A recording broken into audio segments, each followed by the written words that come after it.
¿Qué tal? Buenas tardes. ¿Se escucha? ¿Se escucha bien atrás?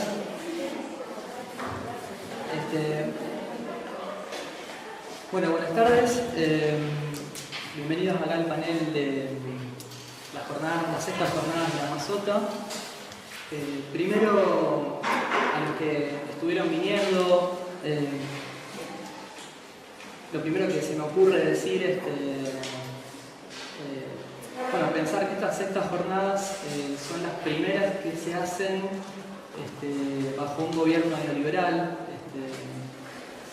Y no sé si les ha pasado en las ponencias que han presenciado, al menos a mí me ha quedado un sabor bastante contradictorio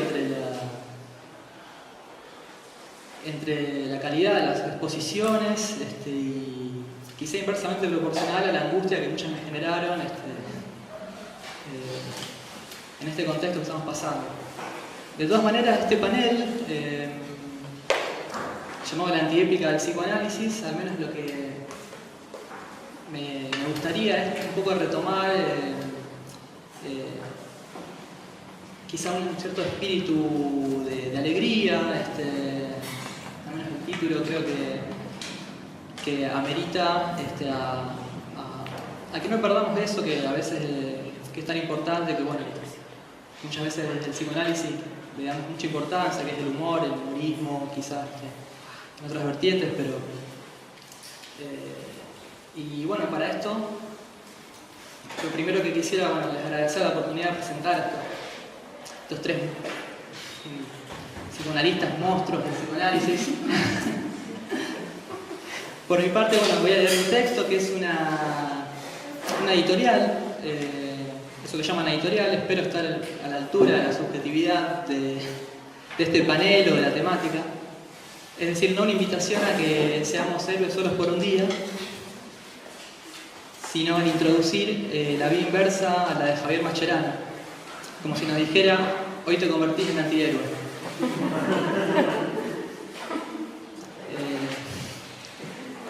Pero bueno, la antiépica del psicoanálisis, me pregunto.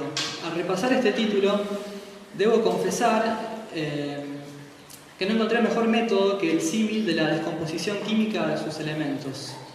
Es decir, centrándonos en la antiépica, y de este modo zafo de tener que dar cuenta de qué sería el psicoanálisis, para ello tendríamos que definir qué entendemos por épica. Se podría decir, siguiendo al medievalista francés Paul Suntor, que tanto la épica como la epopeya refieren directamente a la palabra griega epos, que en Homero remite simplemente a la isurrayo, palabra llevada por la voz. Dicho en criollo, aquí no nos topamos con el museo, sino, como dice él, a una verdad perpetuamente recreada por el canto. Por eso, en este punto, no enfrentaría épica a psicoanálisis. Yo atesoro, y supongo que ustedes también, momentos épicos y por ello memorables, cuando algún analista nos cantó a las 40.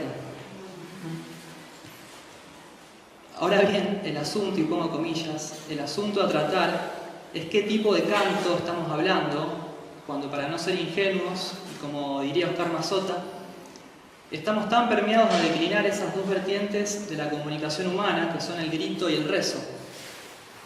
Estrategias, hay que decirlo, inmemoriales que terminan anulando al otro.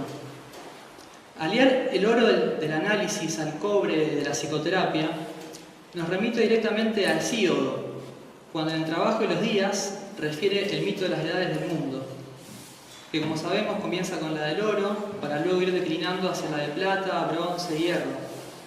Es propiamente Hesíodo quien intercala entre estas dos últimas, la de bronce y hierro, a la edad heroica, la divina estirpe de los héroes llamados semidioses, quienes luego de sucumbir en las guerras fueron llevados por Zeus a habitar las islas de los afortunados. Si bien lejos de los dioses inmortales, llena de honores y de fama. En ese efecto inhibitorio de estos Hall of Fame, salones de la fama, es eso lo que hace a Emilio Rodríguez escribir otra historia de Freud y del psicoanálisis, tensando el arco para dar justo al corazón de la canónica imagen que tenemos de Freud, vía Ernest Jones. ese mentiroso galés, así lo llamaba Freud, con su monumental, más que épica geografía, versión depurada y erigida en mausoleo, que no es otra cosa que hurtarnos de ese Freud que provenía de esa bomba de tiempo que era la Viena de los Habsburgo, la Viena del fin de siglo. Sin embargo, y menciono esto al margen, Elizabeth Rudinesco, en su último libro sobre Freud, dice: el trabajo historiográfico realizado por Emilio Rodríguez, primer biógrafo latinoamericano que en 1996 tuvo la audacia de inventar un Freud de la sinrazón, más cercano a un personaje de García Márquez que a un científico originario de la vieja Europa. No olvidemos que habla desde el país cuna del sujeto de la ciencia, como dice, no hay que olvidarlo eso. En este punto creo que pica en punta otro costado a revisar de la épica del psicoanálisis, o mejor dicho, de cómo se nos ha contado el psicoanálisis. Como si la institución del mismo conllevara doblemente la épica y su contracara, la antiépica como condición de posibilidad. Quizá no digo nada nuevo y esto refiere a la dinámica misma del llamado sujeto supuesto saber y su posterior destitución.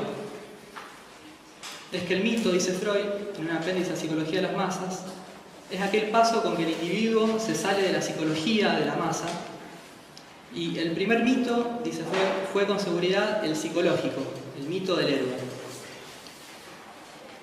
No deja de ser curioso que eso que llamamos psicoanálisis conlleve este doble movimiento de disolver aquellas identificaciones que nos ligan a estos oscuros semidioses que nos habitan, a la par que reproduce en su propio seno, y desconozco el porqué, a la promoción de este tipo psicológico, como la citaba ahora de Ernest Jones, o en aquel libro que no sé si lo conocen, de un norteamericano que se llama Lacan, la muerte de un héroe intelectual.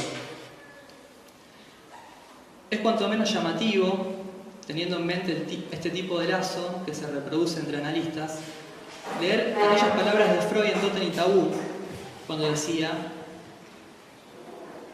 una banda de personas, todas las cuales reciben el mismo nombre y se visten igual, rodean a una persona sola, de cuyos dichos y actos están todos pendientes.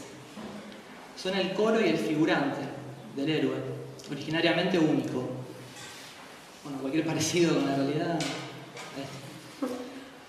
Varios años antes, en 1906, en ese breve pero agudo texto llamado Personajes psicopáticos en el escenario, resaltaba la condición sacrificial del héroe, el cual nos ahorra por intermedio de la identificación de todos los gastos que nos incurriría el emprender una aventura similar, resguardándonos así de todo conflicto para salvar la seguridad personal.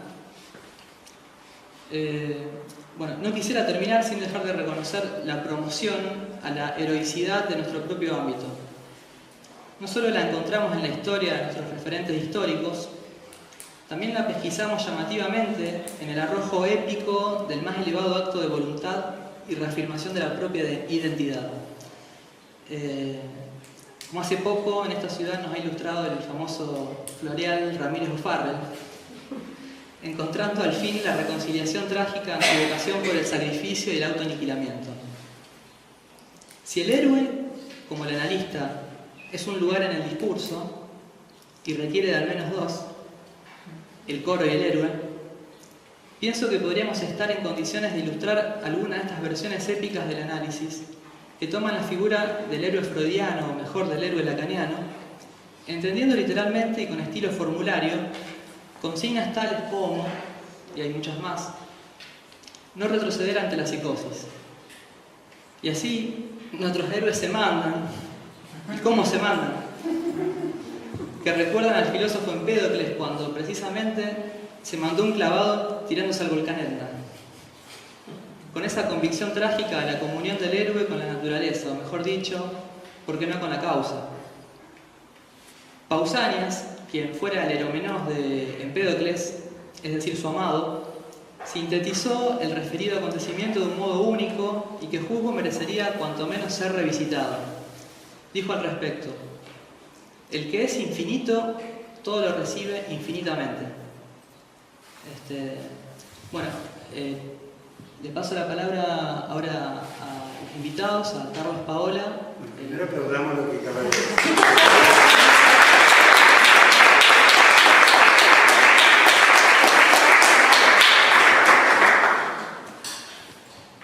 Bueno, ahora vamos a presentar a los panelistas.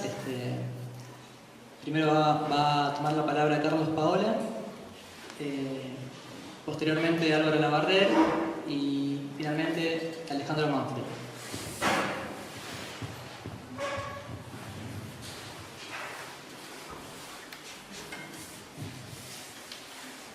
Bueno, buenas tardes.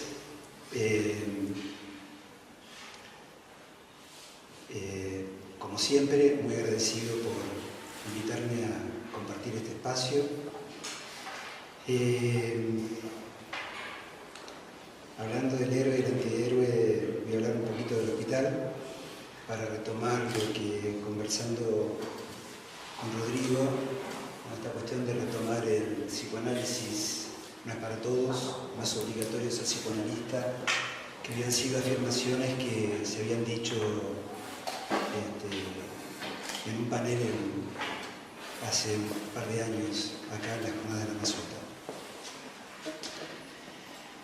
Bueno,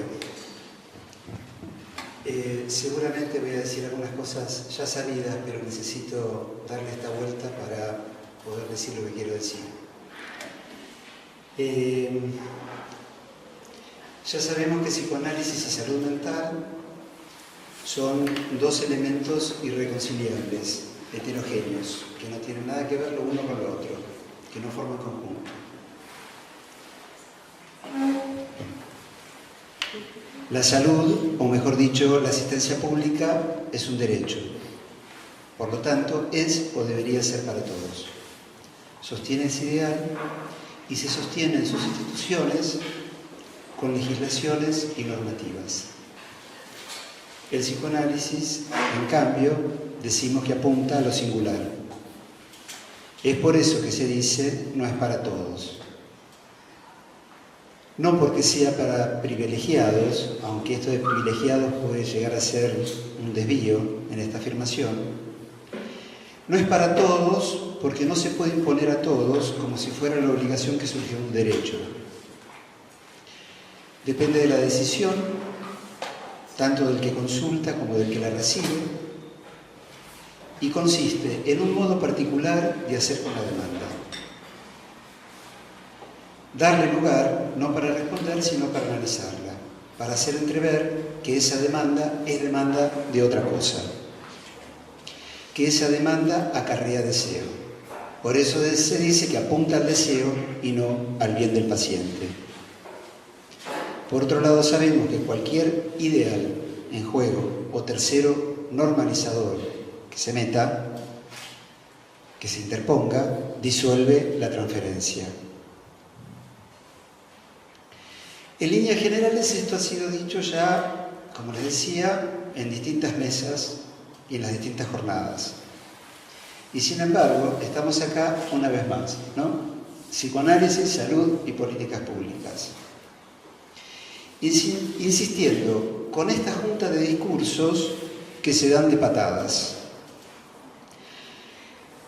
Hasta podríamos preguntarnos, como dice el dicho, ¿qué tiene que ver culo con viernes? Sin embargo, hay una coincidencia. Hoy es viernes y todos tenemos culo.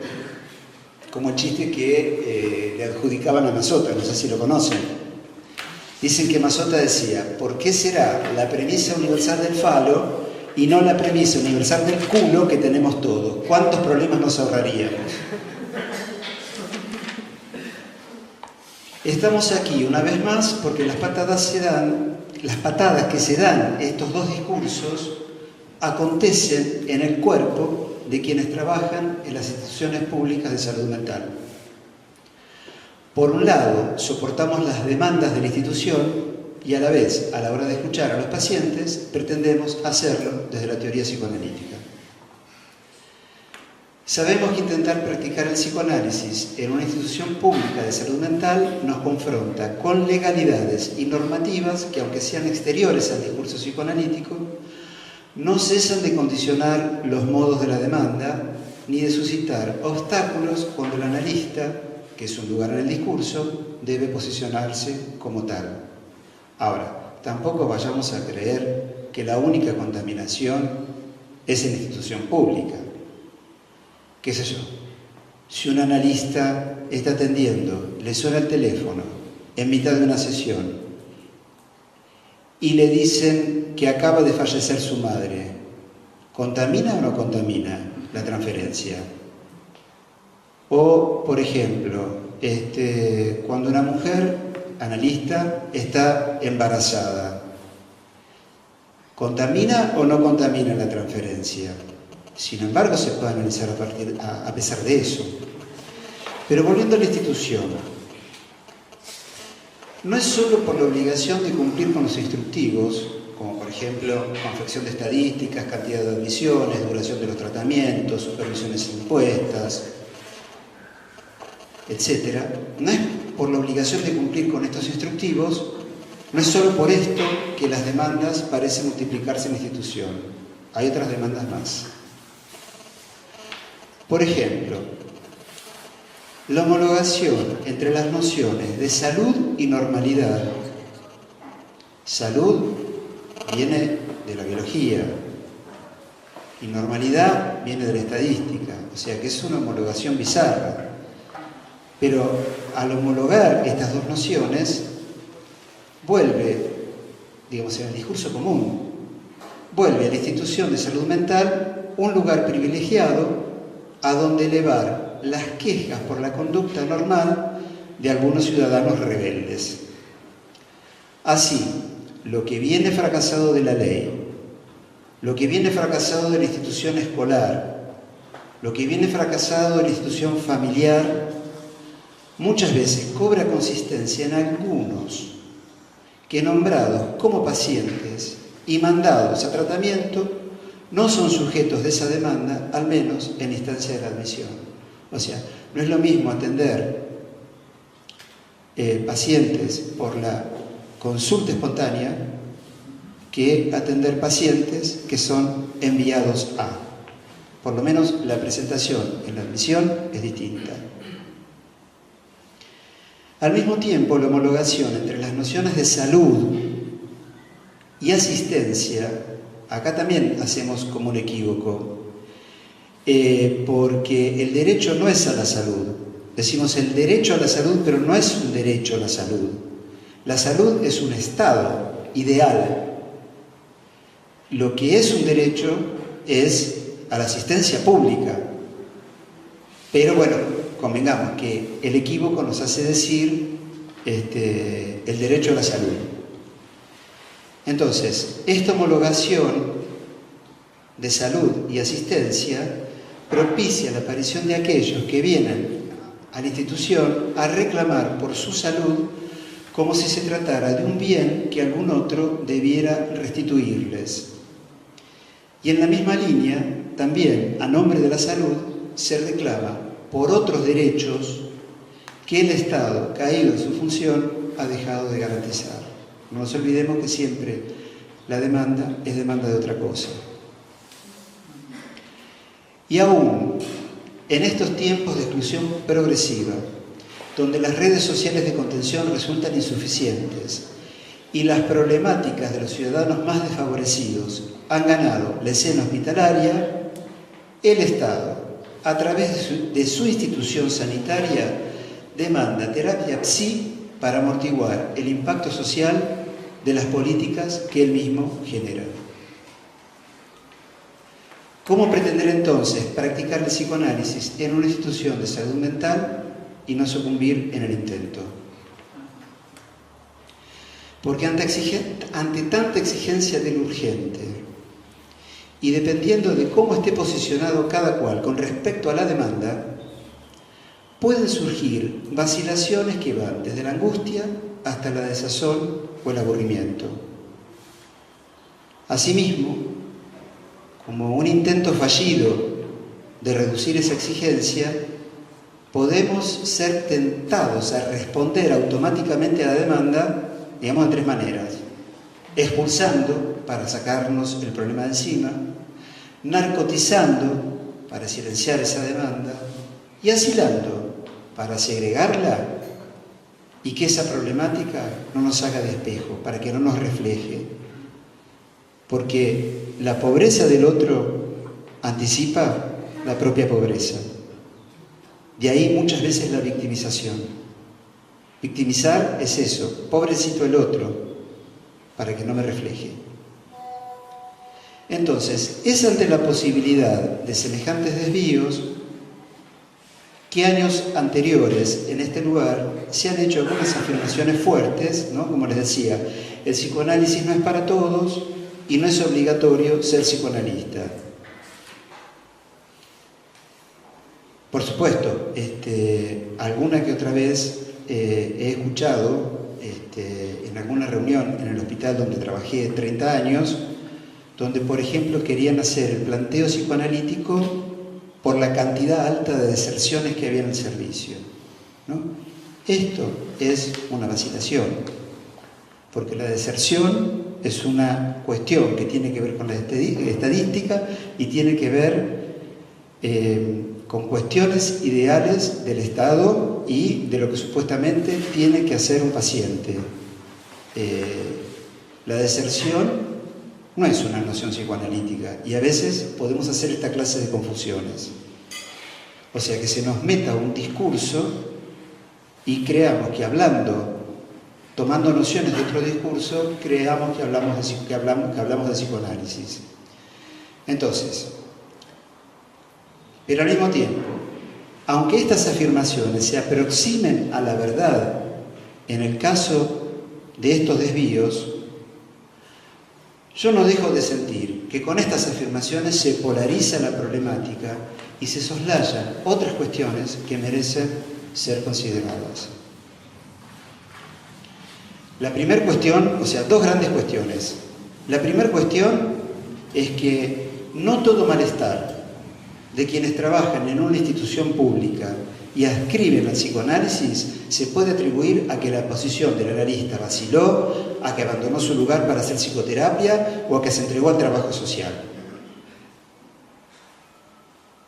Porque hay además otras razones. En primer lugar, una de las razones puede ser la saturación que puede generar el exceso de demandas de la institución. Uno puede estar podrido de hacer estadísticas o de bancarse una auditoría que dure, no sé, 8 meses y que estén controlando absolutamente hasta la coma que uno pone en la estadística, en la historia clínica, y sin embargo, a la hora de escuchar, querer escuchar. Entonces, además de la saturación que puede generar el exceso de demandas, porque no somos inagotables, si están echando profesionales, si amenazan con transformar, con vaciar o cerrar la institución, ¿el malestar que se siente tiene que ver únicamente con la posición doctrinaria? Yo pienso que no. No que no haya vacilaciones, pero a veces no se trata de una vacilación con respecto a la posición doctrinaria. Porque creo que a veces, muchas veces, el malestar es precisamente el punto de oposición al desmantelamiento de la oposición y, ¿por qué no?, el punto de resistencia a convertirnos en agentes de esa exclusión. Luego, a pesar del malestar, creo que aún es posible abordar la demanda que nos dirigen, dando lugar al más allá. En el Ameguino, lugar donde trabajé casi 30 años, hubo una época en que llegaban en catarata oficios judiciales. ¿Saben lo que es un oficio judicial? Un juez manda obligatoriamente a alguien a tratamiento. Los presos a quienes se otorgaba el beneficio de un periodo de libertad condicional eran obligados por el juez a realizar tratamiento hasta que finalizara ese periodo. Y como empleados del hospital, los profesionales estábamos obligados a brindarles asistencia. O sea, obligación doble. La obligación de venir a asistencia y de los profesionales a asistir a ese que venía. Había personas que cuando llegaban decían que eso no les servía para nada otros que en cambio a cada rato declamaban qué bien que me hace venir acá, especulando con que el profesional era informante del juez. Y sin embargo, aún en esa embarazosa condición de consulta obligada, y era más embarazosa aún porque era en catarata, no es lo mismo atender un paciente cada tanto a que, no sé, de 20 pacientes, 10 sean oficios judiciales. Sin embargo, a pesar de esta embarazosa condición de consulta obligada, al ofertar la escucha, había quienes sorprendían porque tomaban la posta. Por ejemplo, un muchacho que había tenido muchos excesos con el alcohol, estando borracho, quiso darle un beso a una chica vecina que, asustada, lo denunció por abuso sexual. A las pocas entrevistas dijo que a él su detención física le detuvo la carrera alcohólica, que menos mal. Dijo también que tenía miedo de volver a caer y comenzó a preguntarse por la causa de su alcoholismo, absolutamente decidido, a preguntarse por la causa porque quería que eso no le volviera a pasar. Lo cual dio lugar a un trabajo que no se detuvo cuando finalizó el periodo ordenado por el juez. Del mismo modo, otro muchacho dijo que era inocente del delito por el cual había sido condenado. Lo primero que pensé es, bueno, todos dicen que son inocentes. Pero él dijo que no quiso defenderse a pesar de tener testigos que hubieran probado su inocencia. Cuando le pregunté por qué de esa decisión, respondió que aceptó ese castigo porque era culpable de haber cometido otro delito. Era un delito menor que su familia se encargó de encubrir, porque estaba implicada también la familia, y por el cual no había sido sancionado. Había aceptado entonces esa condena para limpiar su culpabilidad anterior. Y una vez relatado esto, se preguntó, lo que yo quisiera saber es por qué me sigo sintiendo tan culpable de lo anterior como antes de entrar a la cárcel. O sea, haber cumplido esa condena no lo limpiaba de lo anterior. Entonces, lo irreparable en la escena familiar dio lugar a un trabajo que, como en el caso anterior, se independizó de lo prefijado por el juez. La otra cuestión que les decía que en donde me parece que esto de que se de que hay que se trata de una vacilación doctrinaria y que no estoy de acuerdo y que las puede haber, pero que, digamos, esta cuestión de afirmar el psicoanálisis no es para todos, soslaya la pregunta por una serie de presentaciones, digamos, aquellas presentaciones que Freud llamaba neurosis actuales. A ver, digamos, durante mucho tiempo escuché yo decir,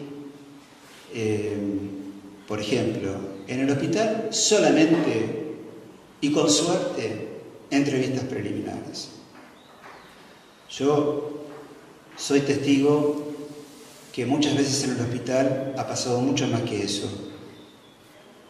Pero hay como una suerte de prejuicio en nuestra parroquia que con el tiempo disminuyó un poco, pero este prejuicio decía que en el hospital las neurosis actuales. Mentira. Entonces, esta cuestión de que el psicoanálisis no es para todos, si los descontextuamos, ¿no? Si los sacamos del contexto donde son verdaderas, muchas veces el no es para todos puede derivar en la cuestión de sentenciar si alguien es analizable o no, como si eso dependiera del ser, como si ser analizable fuera cool y no analizable de cuarta. No, analizarse es una disposición y en un momento determinado. No todo el mundo quiere analizarse. Por ejemplo, quien llegó a su fin de análisis ya no quiere seguir analizándose. Entonces, ¿qué es una neurosis actual? Traigo la cuestión del ser o no ser analizable, ¿no? Ser o no ser analizable, porque efectivamente, tanto en las instituciones públicas como en los consultorios privados, solemos tener en consulta un altísimo porcentaje de pacientes que no llegan a hacer una demanda de análisis, al menos durante un periodo prolongado de tratamiento. Es decir, y si es que no me estoy quedando corto, cerca de la mitad de los pacientes que atendemos se queda en lo preliminar. No pasa el umbral, entre comillas, del análisis, para decirlo en términos de nuestro aparato doctrinario. ¿Qué hacemos entonces ahí? Si los pacientes se demoran en formular una demanda de análisis, ¿los expulsamos? Ni en pedo. Digamos la verdad, se vaciarían nuestros consultorios. O, ¿por qué no?, estaríamos retrocediendo ante las llamadas neurosis actuales. Vamos a hablar de no retroceder ante la psicosis. Ahora, por ahí la pregunta tal vez sea no retroceder ante las neurosis actuales. ¿Y qué sería no retroceder ahí? En principio, en la psicosis, el analista, por su transferencia al psicótico, tiende a tomar a su cargo el trabajo extra de sostener la escena a la cual el psicótico convoca. Y no lo hace de sacrificado ni apuntando en la ortopedia, sino para posibilitar las condiciones para el despliegue del discurso psicótico. Tal vez no retroceder ante las neurosis actuales implica el trabajo extra que tomamos a nuestro cargo de hacer entrever cada vez la dimensión del más allá. O sea, la dimensión del más allá está tomada a nuestro cargo. ¿No tendrá esto que ver con otra cosa? ¿No? Todo el tiempo es algo que es necesario introducir. Con estos muchachos que venían con el tema de la libertad condicional, cuando yo quisiera saber, ¿no?, ya está planteando la cuestión del más allá. Pero hay muchos que no. Eso corre por nuestra cuenta como trabajo extra. Como en la psicosis también tenemos que hacer un trabajo extra, preliminar. Este trabajo, muchas veces, allí, en lo que llamamos umbral, permite que el discurso se dialectice. E incluso que algunas veces se formule, después de un tiempo, una demanda de análisis. Entonces, para concluir, el psicoanálisis no es para todos, y es verdad. Pero tal vez creo que tendríamos que abrir la pregunta de si no estamos demasiado atravesados por una herencia freudiana que nos hace suponer analizable solo lo que viene formulado desde la discursividad histérica. Lo digo como pregunta esto. Bueno, está acá.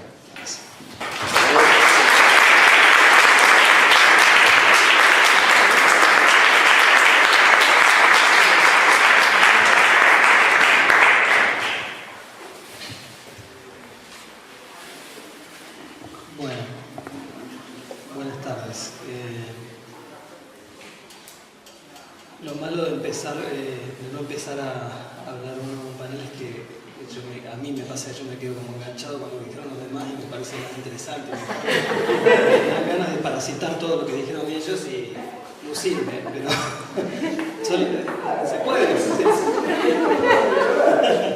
Bueno, no. Voy a hacer una alusión a algo que dijiste vos que me parece muy interesante, que yo también me parece que aludo algo de eso después, porque esta suposición según la cual en un consultorio particular o en los consultorios particulares estaría dada con certeza la posibilidad de analizar y de hacer esas cosas que son prácticamente imposibles fuera en el ámbito público, por ejemplo, ¿no? Me parece que es interesante lo que planteas a ese respecto. Es para retomar, y la pregunta al final me parece... bueno, estoy parasitando inútilmente entonces. Bueno, me parece que la pregunta al final es muy interesante también, sobre si no estamos muy imbuidos de ese legado freudiano según el cual, decías vos, la histeria es la condición, ¿no? Pero seguramente podremos retomar algo de eso después. Yo quería retomar, digamos, el tema de la antiépica. Juan Pablo empezó contradiciendo un poco esta idea de que hay una antiépica, o sea que de entrada es como que nos mojó la oreja y después reconoció que hay algo antiépico ahí. ¿De dónde viene para nosotros esto de la antiépica? Nosotros, quiero aludir a algo que inventamos este año con un colega que está acá a mi derecha. Tengo problemas con los lados. Bueno, lo que hicimos este año fue, voy a resumirlo brevemente, inventamos una especie de ciclo que se llama Psicoanálisis on the Rocks. La idea es presentar allí, en el contexto de un bar, o sea, fuera de los ámbitos más académicos, una especie de performance donde colegas, no necesariamente tienen que ser colegas, pueden decir algo del psicoanálisis. Yo le digo performance porque la idea es que se usan recursos teatrales, videos, literarios, malabares. Todavía nadie presentó nada con malabares, pero yo tengo fe en que eso va a ocurrir en algún momento. Y la idea es también, se llama Psicoanálisis on the Rocks porque realmente acompañamos la presentación tomando unas maltas, de hecho, unos whiskies, ¿no? No lo hacemos únicamente para tomar whisky, sino porque consideramos que era interesante poder sacar al psicoanálisis a veces los lugares consagrados. Pero además yo estoy mencionando esto porque en el primer capítulo, en el primer episodio, hablamos de lo que era la subjetividad heroica, tema que quiero retomar acá, solo que más sobrio y seguramente más aburrido. Aludía Juan Pablo a un personaje ficticio que habíamos creado, en realidad venía de antes, pero lo recargamos para utilizarlo ahí, ¿no? Yo quiero hablar y decir algunas cosas de lo que es la subjetividad heroica. Nosotros trabajamos un texto de Ignacio Leucowicz, que fue un historiador, que justamente tiene ese título, ¿no? La subjetividad heroica. Pero hay varias cosas que quiero decir adicionalmente y que tienen que ver justamente con la práctica, no solo en lo público, ¿no? Lo que me interesa decir al respecto es que, hay un vínculo fuerte, me parece, entre épica y heroicidad, ¿no? La RAE da algunas definiciones de épica, yo tomé una de ellas, les voy a ahorrar la referencia etimológica, creo que Alejandro tiene muchas más credenciales para eso, ¿no? Seguro. La RAE define a lo épico como algo grandioso o fuera de lo común. Y yo quiero partir justamente de esta definición que yo entiendo que es lo opuesto a lo que propone el título de esta mesa, que es la antiépica. Mi convicción es que un psicoanálisis tiene a veces un gran mérito, pero sus efectos están lejos de ser épicos, precisamente en este sentido de la definición de la RAE, ¿no? Quiero decir que no suelen ser grandiosos, ¿no? Por más que a veces un psicoanalista nos cante las 40, como decía Juan Pablo, y no están, ciertamente, a mi entender, por fuera de lo común. Yo ubico el psicoanálisis como una práctica que cuando todo va más o menos bien y hay viento a favor, logra nada más ni nada menos que hacer posible lo que es posible para un sujeto. Una definición que, como podrán apreciar, no tiene nada de grandioso, ni épico, ni merece tallarse en bronce. Pero sin embargo hay un mérito trascendente en eso y los que han pasado por la experiencia analítica lo saben. Un análisis no tiene por objeto convertir a nadie en héroe. Yo entiendo que basta y sobra con que el paciente pueda ser protagonista de sus pequeñas gestas, hacer lazo con otros, amar y trabajar, como escribió Freud. Esto que acabo de mencionar no impresiona como un logro notable, ¿no? Pero sabemos también que aunque parezca poca cosa, muchas veces esta pequeñez se sitúa en el plano de lo inalcanzable Y esto es así porque no venimos seteados de fábrica para alcanzar esto de un modo natural, ese natural con todas las entre comillas que le podemos poner. Siendo así, yo me atrevo a insinuar que el psicoanálisis propone una antiépica, o más bien una épica infinitesimal, hecha de las modestas y pequeñas gestas de cada persona. Definir esto al comienzo me parece importante porque nuestras prácticas también pueden elegir pararse en el pedestal. Esto para mí causa una especie de caricaturización del analista por sí mismo, ¿no? Y lo peor sin advertirlo. Digo, pues esto no es ajeno al analista, o sea, es el analista quien se para así, y esto me parece que tiene que ver con la confusión con el ser, ¿no? Yo digo que esto pasa precisamente cuando el analista se toma demasiado en serio a sí mismo, de ahí que para mí es un logro poder tomar distancia de eso. En este punto delicado quisiera, y no sé si voy a poder ser más preciso, yo no digo que hay que tomarse en joda este oficio, lo que digo es que no hay que confundir la seriedad con la solemnidad y la infatuación. Más bien creo que esto ocurre cuando el analista se siente ser analista en todo momento y en cada lugar. Pero de ese modo encarna no el ser del analista, sino más bien una especie de pavo real absurdo que juega para el espejo, para encontrar a cada ratito ese grandioso analista que está persuadido de ser, con mayúsculas. Y ese pavo real se siente llamado a pasar a la posteridad con cada gloriosa intervención, y si lo dejan creérselo también, con cada carraspeo significante. Alguien ubicado en tan magnífico lugar no acepta otra cosa que participar en epopeyas.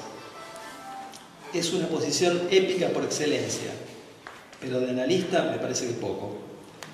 En todo caso, es un señor que hace de analista en un teatro sin más espectadores, y como género está más bien cerca de la farsa. La posición épica es en verdad una lástima porque representa teatralmente un como si de la práctica, y lo que es peor, resulta una pérdida de tiempo para el paciente.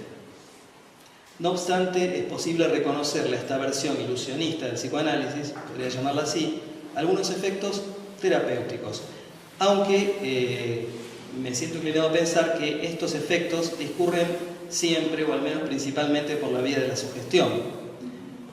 Creo que no es errado relacionar a esta versión ilusionista y épica del análisis a las carencias del propio análisis del psicoanalista. Podemos decir que para el analista, como para cualquier persona, es muy difícil renunciar a las epopeyas cuando no se ha operado algún desagio narcisista previamente, ¿no? Sin esto es imposible ocupar ese lugar. Ese desagio narcisista entonces es requisito para trabajar de analista, a mi entender, porque permite lidiar con el siguiente hecho. Nuestro oficio tiene muchas escaramuzas menores y con suerte alguna que otra batalla épica en la que podremos estar muy contentos si cada tanto apuntamos una victoria y no debemos batirnos en retirada.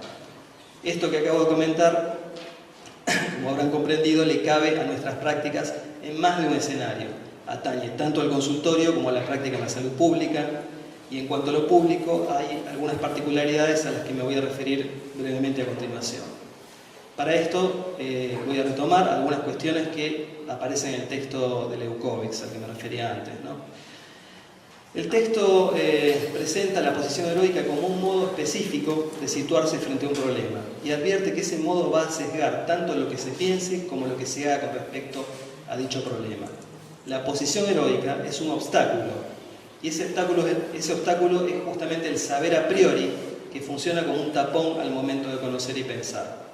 Podría decirse que la posición heroica limita la inteligencia que puede aplicarse a un asunto. Nos vuelve más burros, podemos decir, ¿no? También. Ese saber a priori se muestra en el discurso de valores elevados, que no deja lugar a pensar en forma original ni a la invención. Yo rescato mucho el hecho de la invención, creo que es esencial en nuestra práctica. Tampoco favorece el aporte de los otros, de la comunidad que muchas veces es el objeto de las intervenciones, ¿no? Remarquemos ahí lo de objeto. Así las cosas, de esta manera el encuentro con el trabajo más que hipótesis produce certezas, y esas certezas son reafirmadas en lugar de ser interpeladas. Hay en la posición heroica una rigidez que hace de la hipótesis una certeza. El sujeto heroico abunda en certezas, y las ordena según una idea de lo que debería ser. Hay una supremacía superyoica expuesta para quien lo quiera ver o escuchar. Leucowicz señala esto diciendo que la subjetividad heroica interviene para que las cosas sean como deberían ser. Esta visión sesgada del heroico tiene como látigo al superyo y como sustrato a idealizaciones que configuran un modelo de comunidad, pensada de forma candorosa, indulgente y riesgosa. Y yo considero que es riesgosa porque algo que ha sido puesto en el pedestal de la idealización no baja con delicadeza, sino que se desploma, y ese desplome suele aplastar a varios. Luego de eso, en salud pública, por ejemplo, se le llama burnout, ¿no? Es una variante, podríamos decir, un efecto de la caída. Esas certezas heroicas le dan un curso único, casi de destino, podría decirse, al accionar heroico. No es casual que hablemos de destino, porque la épica recurre al destino para explicar al héroe. El heroico va para adelante a caballo de sus certezas, quizás el volcán al que se refería Juan Pablo, ¿no? Quemando etapas, desgastando y desgastándose en ese proceso. Esto me hace acordar a Juana de Arco, que sabemos de qué forma terminó, chamuscada, ¿no? Otra cuestión que me parece digna de tenerse en cuenta es el repudio a la incertidumbre, que es parte de la posición heroica. Dijimos ya que para el heroico hay destino y no probabilidad. Sabemos que no es sencillo manejarse con incertidumbre, pero también sabemos que hay que tolerarla en nuestro trabajo tanto como hay que tolerarla en la vida. El heroico comercia con certezas, no logra beneficiarse con la incertidumbre para ver qué sale y cómo sale y cuándo sale. Por eso sus certezas bien intencionadas configuran un destino y no una posibilidad. Algo que señala Leucowicz, y lo cito acá textualmente porque dice que el heroico anula los posibles de una situación, le quita el potencial. Yo creo que ese es uno de sus peores defectos y efectos. El heroico es un cruzado, es alguien que se banca a predicar en el desierto. Sabemos que los que predican en el desierto son los que tienen línea directa con Dios, ¿no? Y eso también da un poco de miedo.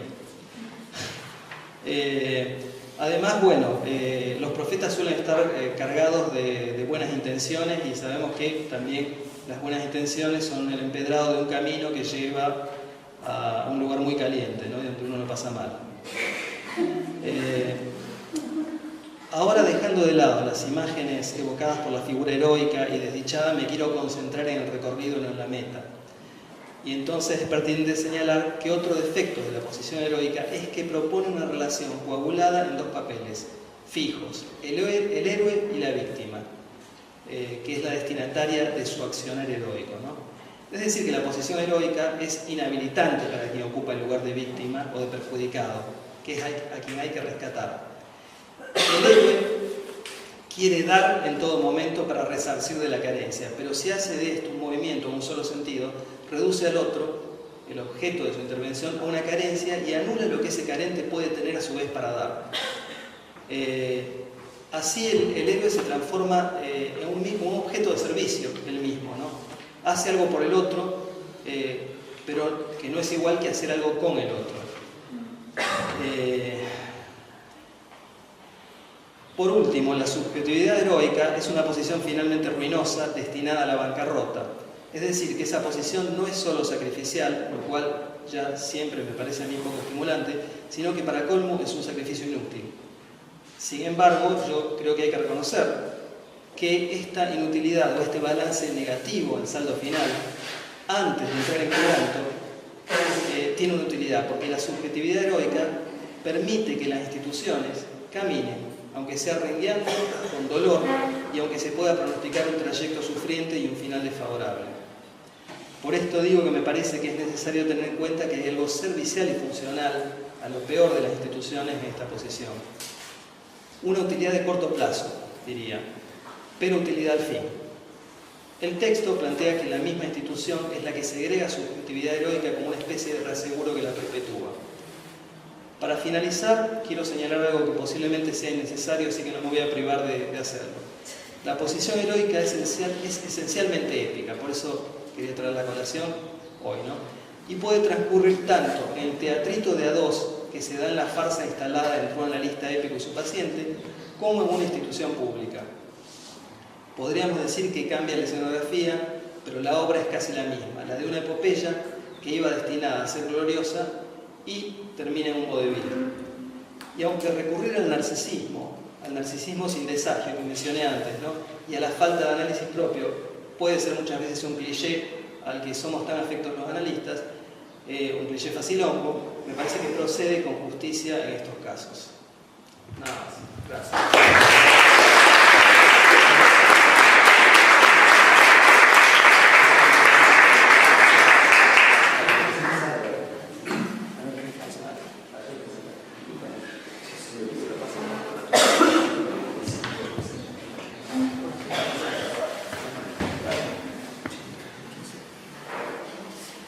Bueno, me viene tocando hablar último, que según mi compañero es una posición ventajosa, porque uno parasita lo que viene de antes, así que supongo que será fantástico el lugar que me toca. Bueno, a ver, para tomar una de las cosas que decía Álvaro, ¿no? A ver, hay una vía muy facilitada que uno podría tomar para hablar del tema de lo antiépico del psicoanálisis, ¿no? Una vía que muy cómoda que uno podría tomar, y especialmente si uno lo cruza con ese lugar de saturación de ideales que es la salud pública, ¿no? Es muy obvio que hay algo en el psicoanálisis que rechaza los ideales, que rechaza la inflación de esos ideales sobre todo, que tiene que ser suspendido para que sea posible, ¿no? Entonces, bueno, creo que sería una vía muy fácil tomar aquellos rasgos de lo épico que van por esa vía y que hace que uno rápidamente pueda decir que el psicoanálisis es fuertemente antiépico, ¿no? ¿Cuáles son estos rasgos? A ver, lo épico implica, bueno, son ríos de tinta lo que han corrido acerca de esto, ¿no?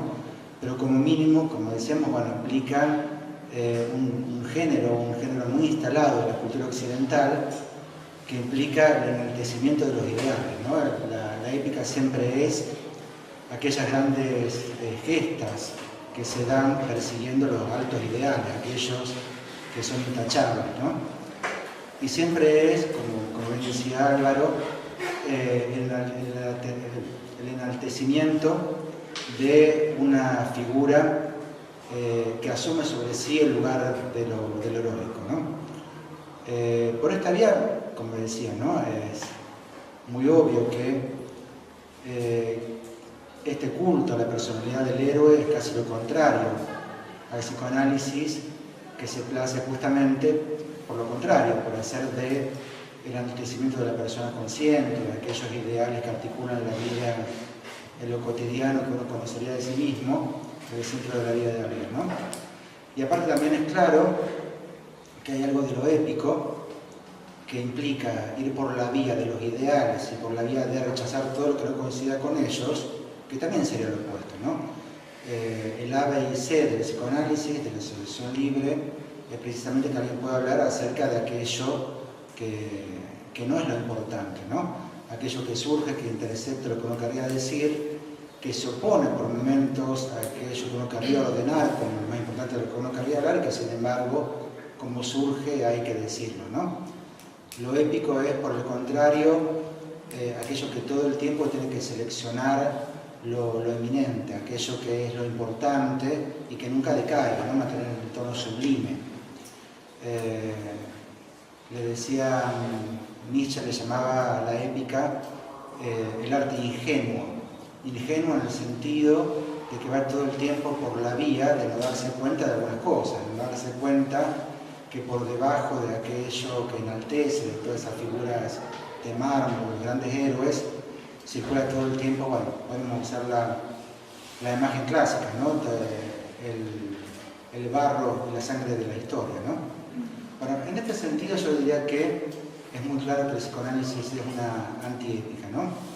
Igualmente a mí me da la impresión, o por lo menos yo quería pensarlo así con ustedes, que hay cuestiones que tienen que ver con la épica que no coinciden necesariamente con este lugar que Álvaro describía como la moral heroica, ¿no? La moral heroica es, Álvaro lo ha descrito muy bien, algo que es ruinoso para el deseo, es ponerse en tal posición respecto de los ideales, y esto creo que Freud lo ha marcado muy claramente, que no solamente el deseo se arruina en función de enaltecer los grandes ideales, sino que además, y esto Freud lo ha marcado bastante, la posición heroica es connatural de la posición sacrificial. No hay héroe que no decline fatalmente en un mártir, ¿no? Esta es gran parte de la lección que nos da tal vez la crítica que hace Freud a todo el registro de los ideales en el registro de los lazos sociales, ¿no? Nosotros tendríamos todo el tiempo a tratar de rescatar la posibilidad de un tratamiento de los ideales que fuera simplemente por enaltecerlos, por sostenerlos a rajatabla, una buena vía para las instituciones y para las personas y para el deseo, ¿no?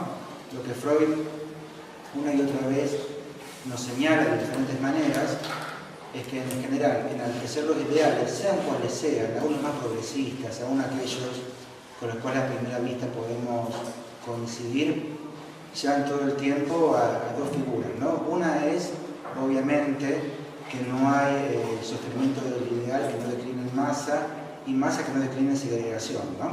Siempre que se persigue el orden del ideal, siempre se está a un pelo de que ese ideal decline en una masa y que la masa decline en que alguien es expulsado, ¿no? La contracara de esto es, obviamente, decíamos esto de que aún en la gente de este ideal, si está en una posición heroica, inevitablemente esta posición acaba siendo una posición de mártir, una posición sacrificial, ¿no? Acá los compañeros ya lo han dicho bastante, ¿no?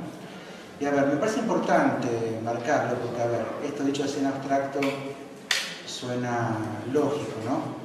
Pero bueno, supongo que en estas jornadas, en este momento, lo que uno tiene de fondo todo el tiempo es la escena del sostenimiento de estas posiciones, en concreto de las instituciones, ¿no? Las instituciones públicas están todo el tiempo tironeadas por ahí entre la necesidad de poder instaurar algo del orden del ideal para poder sostener la tarea allí y los efectos a veces terribles que estos ideales tienen entre la gente que está allí, ¿no? Álvaro hablaba, y creo que esto es importante traerlo a la escena, ¿no? La cuestión de la cantidad de compañeros que han quedado por el camino. Bueno, el nombre este de burnout es muy... a mí me suena medio a psicología yankee, cosas por el estilo, pero bueno, a mí me gustaba la vuelta poética que le daba Álvaro ligándolo con las muertes heroicas, ¿no? Al arder en el Etna, o tal vez uno le puede agregar a la muerte en llamas de Hércules, ¿no? Es muy frecuente que el héroe termine ardiendo en llamas, ¿no? Como una especie de metáfora de que su pasión es a la vez algo que lo destruye, ¿no? Bueno, es muy frecuente que las personas heroicas terminen, como decía Álvaro, con el héroe ardiendo en llamas, ¿no? Ahora bien, a mí me interesa marcar algo, ya que Juan Pablo traía un poco a la escena los orígenes, ¿no? De esta preferencia por lo ético, por lo épico, valga el lapsus. Siempre se dice valga el lapsus porque uno zafa, ¿no? Pero bueno, vayan a saber qué quiere decir en este caso, ¿no? Bueno, esta preferencia por lo épico de Occidente, a mí me gustaría marcar algo, bueno, yo tengo alguna preferencia por esos géneros, y por los clásicos, así que me permitiría traer solamente un detalle, ¿no? A ver, es cierto, hay algo de lo épico que tiene que ver estrictamente con la moral heroica, que tiene que ver estrictamente con el sostenimiento ingenuo de los ideales, como diría el amigo Nietzsche, ¿no? Pero yo me permitiría marcar algo que creo que también es muy ostensible en la épica, y la épica, literalmente hablando de la épica de Homero, ¿no? Que a mí me ha llamado siempre mucho la atención de esos textos, y yo creo que no es ajeno algunas cosas de lo que tomamos ahora de lo épico en el sentido del sostenimiento de los ideales en nuestras instituciones actuales. Si uno lee a la épica, si uno se toma el tiempo de leerla y no ver solamente los temas épicos, hay algo muy curioso. Puntualmente, en la Ilíada a mí me llamó siempre la atención algo, ¿no? La épica implica, obviamente, el sostenimiento sublime de la figura del héroe que llama a la batalla y que exalta las pasiones, ¿no? Es obviamente, como diría Freud, un género que está hecho para exaltar al héroe en su cúspide, en su lugar glorioso, y el sostenimiento de su potencia. Pero me parece que hay algo que cuando uno lo lee como texto literario y como poema, esto obviamente es una cuestión medio así de filólogo en pantuflas, no lo tomen como algo serio, tómenlo como una impresión de lectura, ¿no? Hay algo que sorprende mucho en estos textos, que es que si uno le da un poco de tiempo al poema, si uno lee la historia y lo sigue, lo épico se transforma en otra cosa. La Ilíada es un poema muy extraño, porque evidentemente tiene algo de esto de que está hecho para llamar a la gente a la batalla y para que uno lo escuche y salga corriendo a buscar la espada. Es obvio, está ahí Diomedes viviendo a Afrodita, ¿no? Los dioses luchan junto con los hombres, codo a codo, ¿no? Pero si uno lo lee un tiempo y se da cierto margen de ver que se transforma, cómo se va transformando la historia, se transforma en otra cosa. A ver, el ápice del texto es curiosamente no tanto la batalla como la consecuencia de la batalla, ¿no? A ver, el ápice dramático de la obra transcurre justamente cuando el más grande de los héroes, el que se la manda, ¿no? Como suele pasar con el héroe, en este caso Aquiles, poseído por la furia, la famosa furia que canta la musa y todo esto, mata al héroe del bando contrario. Si esto fuera un videojuego o una película de sangre, ahí terminaría la película, ¿no? Termina la batalla final entre el héroe y el antagonista, con la victoria del héroe. Pero bueno, resulta que Aquiles mata a Héctor, pero no se detiene. Lo que hace Aquiles es tomar el cadáver de Héctor, atarlo a su carro, que está furioso porque habían matado Héctor a Patroclo, ¿no? Supongo que más o menos la historia se conoce y si no, me lo voy a contar porque es larga. Aquiles toma el cadáver de Héctor, lo profana, da vueltas a las murallas de Troya arrastrándolos y se los lleva a su tienda, al campamento, y fuerza a que Príamo, que es el rey de Troya, tenga que ir a rogarle que le dé el cadáver de su hijo para poder rendirle las honras fúnebres. Esta es una escena muy extraña para un poema que se pretenda que lo que quiere hacer es exaltar los ideales guerreros, ¿no? Casi parecería que es una tragedia más que una epopeya, ¿no? Es más, la escena termina en una escena sublime con Aquiles conmoviéndose y llorando junto con Príamo. Dice, Homero lo dice de esta forma, es algo así como cada cual llorando por sus muertos, simultáneamente y codo a codo, ¿no? Es una épica muy extraña esta, si uno toma por épica este ideal que uno se hace en la cultura acerca de que la épica está hecha para llamar a perseguir el ideal como sea, a toda costa y no pararse en nada, ¿no? Esta es la lectura que a veces se lee, se hace de lo épico, ¿no? Entonces, bueno, un poco la conclusión que a mí me gustaba sacar un poco de este texto, ¿no? Y tal vez para esto de rescatar un poco lo de lo épico, es que lo épico declina en una posición heroica y sacrificial y que bloquea la posibilidad del deseo cuando uno no le da tiempo de que se transforme en otra cosa, cuando uno no deja que la épica haga relato, que desarrolle las consecuencias de lo que hace, ¿no? Y acá, bueno, quería terminar un poco con esto, ¿no?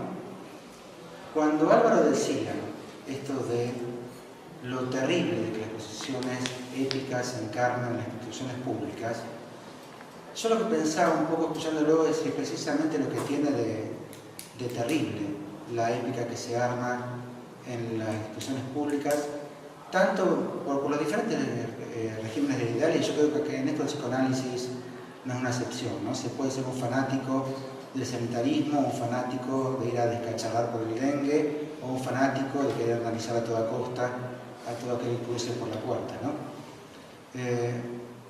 Creo que si hay algo que colabora para hacer del analista o del trabajador en estas instituciones un héroe y en consecuencia un mártir, es no dar tiempo a que esa épica se transforme en otra cosa, ¿no?